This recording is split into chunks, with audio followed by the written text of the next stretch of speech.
Does it ever happen to you that you have just watched a really beautiful romantic movie and you're moved by the movie, you are in tears, the movie has impacted you, and then you have to go take a shit and your whole movie watching experience is ruined, and what the fuck? Now you're sitting on your pot thinking about the good moments of the movie while you're shitting. That's just fucking gross. Usually when you write a joke, there is setup and then in there you write punchline to that setup. Dave said in his special Equanimity that I write jokes backwards, meaning that he writes punchlines first and then writes setups to those punchlines later. And his punchline was kicked her in the pussy. Random punchline. And then after 10 minutes, he delivered that punchline. Even after everybody knew that he was gonna deliver that punchline, he did it like a gangster and nobody could see it coming. I have a similar story because I wanna do something similar. So I kicked a friend in his balls. Doesn't matter why, because not the important part of the story. Anyways, he was in pain and a teacher saw me kicking him in his balls and she took me to the principal office, got me a lot of scolding, called my home, told my parents that your boy is kicking people in their balls and he should be disciplined. And I got really angry and I kicked her in her pussy. See, nobody could see Dave kicking her in the pussy and nobody could see me kicking her in the pussy too. If Dave is dope, so am I. Many people ask me why I do dark and heavy and offensive material all the time that upsets a lot of people. Well, nobody asks me this, I just wanted to talk about this. Anyways, the reason why I don't do light jokes is because I want my content to resonate with everybody. And if I do light jokes, then fat people won't understand my jokes. You wanna know why?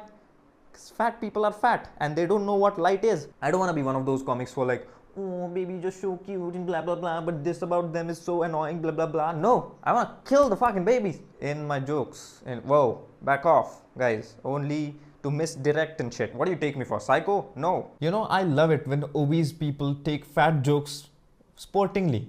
Like I have this friend, he laughs at all the fat jokes I make. Of course, he isn't fat himself, that's why he laughs. But I would love it if obese people start taking fat jokes sportingly. Like they take their burger sportingly in their fucking mouth and in their tummy. Man, I'll tell you what, it must take some guts to eat that burger, even after knowing that you're fat as fuck. Oh yeah, fat people have a lot of guts.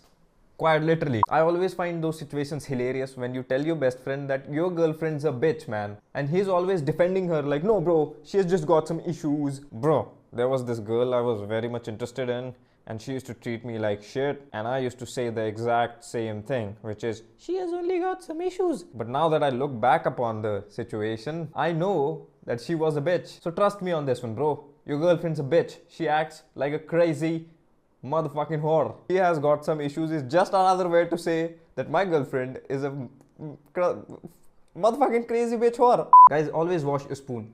Oh no, not this one. I'm talking about your partner when you cuddle with her in bed. I'm talking about that spoon. Wash her.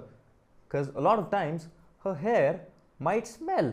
And you as a boy, because you're the bigger spoon, you have to smell her hair all night long. So fucking take your partner, invert her, then dip her in a tub full of water, rinse her, and then take her out, put her down on the floor, and then go spoon with her all night long. Shampoo would be cherry on top. If I ever find myself in a situation where I have just completed dinner with my date and we are outside taking a walk and it's kind of a chilly weather and she's shivering and there are no taxis around and I have a sweater on, you know, I'm not giving that sweater to her. She knew that it was cold outside and she chose good looks over protection from cold.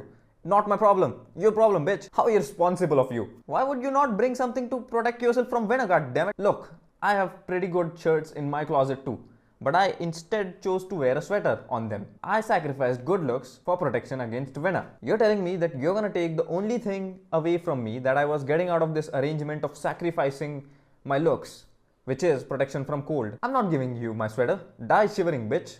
I don't want your company for the rest of your life. I don't want this irresponsible behavior living with me any more time, alright? Ditching you at that moment itself. Pretty Woman doesn't happen in real life. There is no way in fucking hell a billionaire is falling in love with a hoe. I mean, there is one exception, sorry. Billionaires can fall in love with the Kardashians. But apart from that, not happening. Billionaires don't fall in love with hoes. Jokes apart, the movie is really good. So go watch Pretty Woman. There was this joke which I did not post. It was about what dating a gynecologist will be like. You know, in this joke I talk about, would it be like dating a prostitute? Because a prostitute takes a look at dicks for professional reasons too, like the gynecologist takes a look at dicks for professional reasons. Now I sent this bit to a friend to cross check if it is funny or not, and to my surprise, he tells me that a gynecologist only looks at women's vaginas. I didn't know this. How stupid of me, man. Cleaning a shit of baby is only cute in the first 1 or 2 years. After that, it becomes hell. Cleaning that little asshole after that, my god. It gradually begins to smell so bad because the baby starts eating stuff, rather than just suckle on his mommy's boobies. It's the worst thing ever to clean a baby's shit after 1 or 2 years. Oh, you love the thing, but still, you're disgusted by his shit or her shit. Now, many of you must be going, what is an 18-year-old doing by making baby jokes? I don't know.